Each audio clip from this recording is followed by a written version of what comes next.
Chaque année, c'est la même chose. On décide tous de suivre de nouvelles habitudes, mettre en place de bonnes habitudes ou alors supprimer les mauvaises. Pour certains, ce sera la course à pied, pour d'autres, ce sera arrêter de fumer. Pour d'autres encore, ce sera manger plus sainement ou lire plus de livres. L'année dernière, pour la première fois, j'ai décidé de faire différemment. Au lieu de me fixer des objectifs ambitieux ou de grandes résolutions, j'ai choisi des habitudes toutes simples. Des habitudes qui, sur le moment, ne semblaient pas révolutionnaires. Pourtant, après un an à les suivre, je peux te dire que ce sont elles qui ont vraiment changé la donne. Dans cette vidéo, je vais te partager ces 4 habitudes qui ont transformé mes journées. Habitude numéro 1, noter comment je me sens chaque jour. Alors pourquoi est-ce que j'ai mis en place cette petite habitude qui est toute simple? Parce que j'avais du mal à reconnaître, savoir exactement si je passais des bonnes journées. Surtout lorsque je faisais un bilan sur une semaine, sur un mois, sur l'été, sur l'année, je trouvais difficile le fait de répondre à une question toute simple. Est-ce que j'ai passé un bon été? Est-ce que j'ai passé une bonne année? Parce que souvent on va se concentrer surtout sur les derniers jours, les dernières semaines. Et si on a passé une dernière semaine d'août pas terrible, on va avoir l'impression que notre été était pas terrible. Ou alors si on a passé un mois de décembre vraiment difficile, on va avoir l'impression que l'année était difficile. Et c'est la raison pour laquelle j'ai commencé à noter mes journées. Noter dans le sens un peu mon ressenti, comment je me sentais à ce moment-là. Pour faire ça, rien de plus simple, je notais mes journées de 1 à 5 en allant de pas terrible, bof, ça va, super et excellent.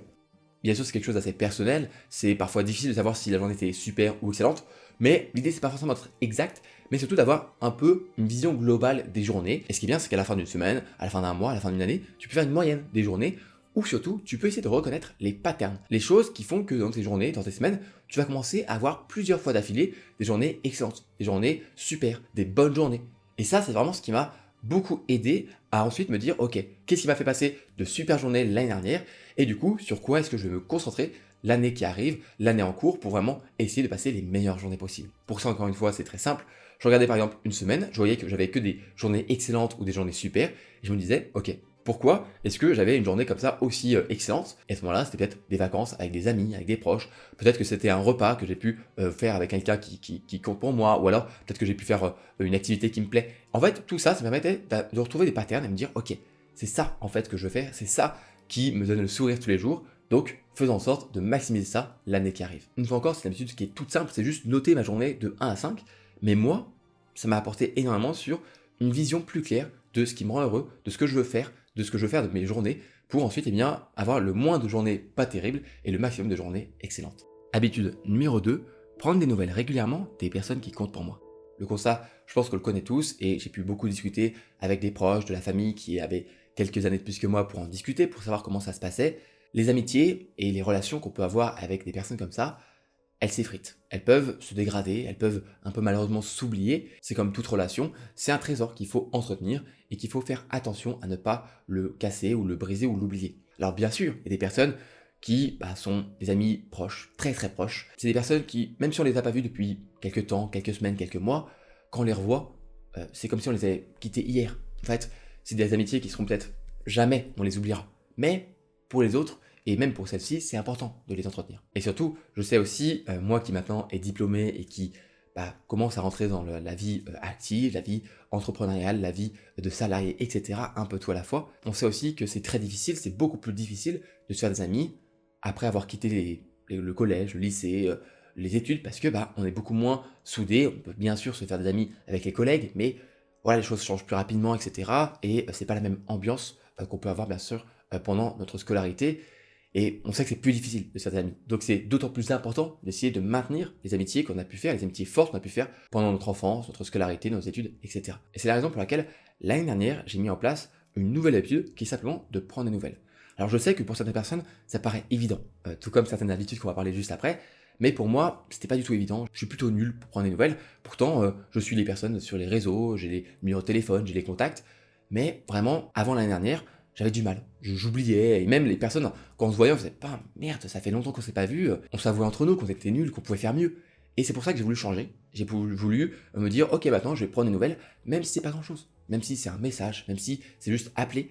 Mais c'est toujours cool en fait de prendre des nouvelles. La personne en plus, c'est une occasion aussi pour elle de prendre des nouvelles sur nous, donc c'est assez cool de pouvoir échanger.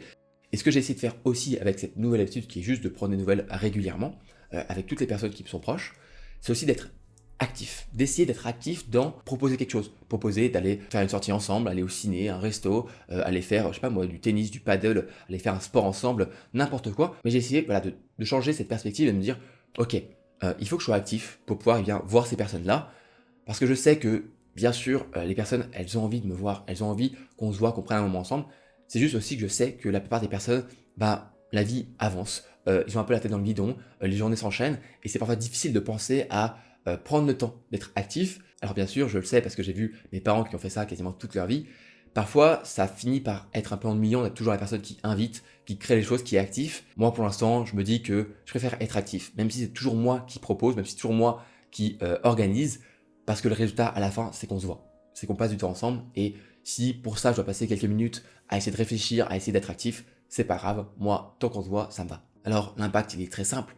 Des relations qui tiennent plus longtemps, des relations plus profondes, des moments aussi très cool où j'ai pu appeler personne, prendre des nouvelles, téléphoner au bon moment aussi parfois où la personne avait besoin de discuter, besoin d'en parler, parce que aussi parfois un ami c'est aussi une oreille, quelqu'un à qui on peut se confier, etc. Donc voilà, moi je pense que c'est quelque chose de super important de prendre des nouvelles. Dans un monde ultra connecté où on a l'impression de tous se connaître, j'ai l'impression qu'on est encore plus déconnecté qu'avant. Je sais que ça peut être un peu une phrase de boomer ou une phrase un peu, on dirait que voilà, oulala la technologie c'est mal. Je dirais pas forcément que c'est mal, hein. Il y a plein de choses super cool avec la technologie, mais c'est vrai que, en tout cas de mon côté, j'avais ce constat-là que j'avais perdu un peu ce contact, cette relation que j'avais pu avoir en fait, avec des personnes que je côtoyais tous les jours. En fait, je me suis dit, waouh, cette personne-là, je la côtoyais tous les jours. On se voyait des heures et des heures par jour en cours, etc. Et maintenant, on se voit quasiment plus du tout. On se voit peut-être parfois une fois par mois, ou une fois tous les 2 mois, ou une fois par an. Et du coup, c'est d'autant plus important de prendre des nouvelles, de savoir ce qui se passe, même si c'est pour pas grand chose, même si c'est pour un message et juste un comment ça va, etc. C'est toujours cool, et si possible, on s'appelle, et si possible, on se voit, même si bien sûr parfois les personnes ne sont pas forcément très proches, donc parfois on essaie d'organiser plutôt des vacances, ou un moment où on pourra se voir parce qu'on va se croiser, etc. Mais c'est toujours cool de prendre un petit moment pour discuter, pour échanger. En tout cas, c'est une habitude toute simple qui m'a accompagné l'année dernière et qui va clairement m'accompagner pour toutes les prochaines années. Habitude numéro 3, prendre des photos des bons moments. Alors, une fois encore, ça va être une habitude que je pense beaucoup de personnes vont dire, bah c'est évident, enfin normal de prendre des photos, etc. Moi, non, c'était pas du tout mon cas. Voilà, j'ai mon téléphone, j'ai même un appareil photo, etc. Mais je ne prenais pas de photos. Pour être honnête, je sais que c'est un peu parfois une blague, mais mes meilleurs amis, que je connais depuis plus de 15 ans, même aujourd'hui, ça va peut-être bientôt faire 20 ans qu'on se connaît, j'avais que quelques photos d'eux. Voilà, ensemble, on n'avait pas beaucoup de photos parce que c'était un année, bien sûr, on avait nos études, on avait nos stages, on était parfois à l'étranger, etc. Je le comprends. Et on va dire, c'est une semi-excuse que je me donne, mais j'avais quand même le constat que je prenais très peu de photos. Très peu de photos en général. Alors, j'avais l'excuse du oui, moi je profite du moment, oui, moi je vis le truc à fond, j'ai pas besoin de prendre une photo pour faire des souvenirs, moi c'est mes yeux qui prennent les souvenirs. Le truc classique que tout le monde dit quand ils ont pas envie de prendre des photos, mais sincèrement, prendre une photo avec son téléphone, ça prend quoi? 1 minute, 2 minutes, prendre une petite vidéo de 30 secondes, ça prend 30 secondes. Et tout ça, je le fais pas pour l'envoyer sur les réseaux, pour montrer que j'ai fait ce concert-là ou parce que j'ai fait cette sortie-là. Ça, je m'en fous. Sincèrement, je m'en fous. Mais par contre, quand dans quelques années, je vais revoir cette photo, bah, je serai content. Certes, la nostalgie, c'est pas toujours un sentiment que j'apprécie parce que c'est souvent assez mélancolique, c'est assez triste, mais c'est toujours aussi cool d'avoir une photo de se dire ah oui, c'est vrai qu'on avait fait ça. Et ce que j'aime bien avec les photos, c'est que ça te rappelle un bon souvenir et ça donne envie d'en créer de nouveau. Imaginons, tu as fait une photo avec des amis après un bon restaurant. À ce moment-là, tu vas dire ah, c'est vrai qu'on a fait ce resto, est-ce que ça vous dit pas, on y retourne. Comme ça, tu peux créer un petit peu, être actif dans le mouvement, créer des bons souvenirs, prendre des nouvelles, etc. Ça peut aider. Moi, j'aime beaucoup du coup maintenant prendre des photos. Et par exemple, au Nouvel An, j'avais oublié de prendre une photo avec 2 amis. Qu'est-ce qu'on a fait? On s'est retrouvés le lendemain et on a dit on se pose ensemble et on prend une photo parce que à chaque fois, on n'a pas de photo. Donc, c'est important, je pense, de prendre des photos des bons moments. C'est pas pour le partager, donc on s'en fout que ce soit une photo qui soit magnifique, qui soit ultra cadrée, etc. On s'en fout si t'es avec un vieux téléphone, avec un appareil photo ou avec le dernier iPhone. Franchement, on s'en fout. Ou en tout cas, moi, je m'en fous. Moi, je le fais pour moi. Je le fais pour le partager parfois à des amis, pour avoir un souvenir. Pas parce que je vais les regarder tous les jours, mais simplement parce qu'un jour, peut-être que je serai content de l'avoir cette photo. Et pour être franc, j'ai eu la chance quand j'étais petit que mes parents aient un caméscope et un petit appareil photo. Et j'ai plein de souvenirs de moi qui était enfant. Bon, à l'époque, c'était sur les cassettes, c'était vraiment, voilà, c'était pas du tout numérique. Mais voilà, j'ai des photos, des vidéos de moi quand j'étais petit. C'est toujours un moment assez cool de voir tous ces moments et se dire, waouh, ah oui, c'est vrai, la maison elle était comme ça. Ah oui, c'est vrai, on a habité ici. Ah oui, ma chambre, elle était de cette couleur-là. Tu vois, c'est des choses tout bêtes, mais c'est un peu comme un énorme album familial. Aujourd'hui, on n'a plus trop les albums familiales, mais on a plein de photos sur le téléphone. Donc, prenons le temps de faire des photos. Et je sais que je pense qu'on a tous, par exemple, un groupe WhatsApp ou un groupe Messenger ou n'importe quoi, un groupe avec la famille. Et pendant longtemps, j'étais en mode oh, c'est chiant, il y a plein de photos, etc.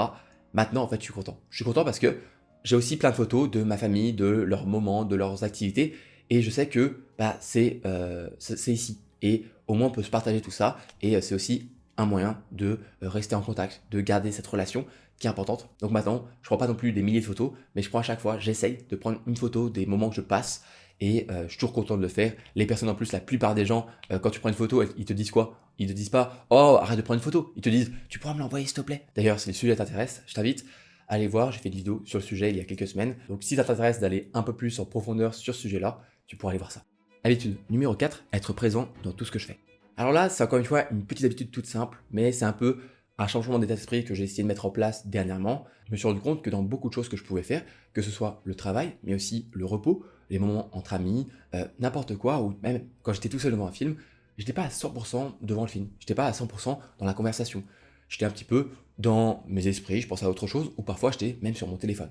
Ça, je l'ai très rapidement changé parce que j'ai horreur d'être sur mon téléphone quand je suis avec des amis, parce que je suis là pour eux, pour passer du moment avec eux. Donc ça, déjà, j'ai essayé de très vite le supprimer, mais surtout, juste aussi, quand même s'il n'y a pas le téléphone, être présent à 100%. Je pense qu'on est dans un monde où aujourd'hui, on a une dispersion d'attention. Je sais pas si il y a beaucoup d'études scientifiques qui le montrent exactement, parce que moi, j'ai entendu un peu de chaque côté, donc des choses qui disaient qu'on avait perdu l'attention, et des choses qui disaient que c'était faux, c'était plutôt des biais. Bon, on va dire que, en tout cas, mon ressenti personnel, c'est vrai que j'ai l'impression d'avoir un peu moins d'attention. J'ai un peu plus de mal à me concentrer.